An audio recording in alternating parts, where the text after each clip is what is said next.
Мен мигрантмын, мекенинен четтеген, жашоом болду кулчулукка чектеген, ар улуттун жегенинин түбүн ичип, өлбөш үчүн күндү көрүү эптеген.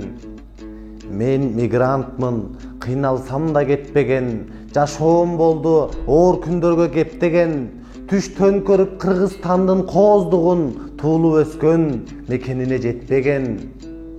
Апам ыйлайт, балам качан келесиң деп, атам кыйнайт, качан акча бересиң деп, эжем чалат, иним чалат, карындашта, качан айтчы жокчулукту жеңесиң деп.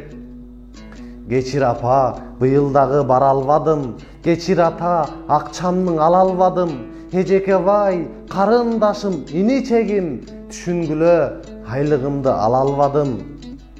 Жашап келем, жакшы жаман күн көрүп, жумуп көздү, уктай албай түн көрүп, жакындарым мен силерди сагынганда, жашып алам жуурканыма чүңкөнүп.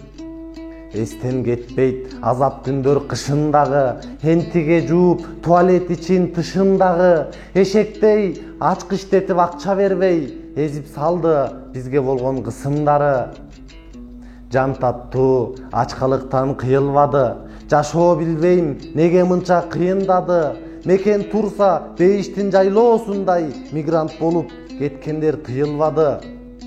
Мекен таштап мындай өмүр сүрбөйт элек, мурда кийин жегендер болбогондо, энебизге эркелеп жүрбөйт белек, элин ойлоп уурданбай оңдогондо.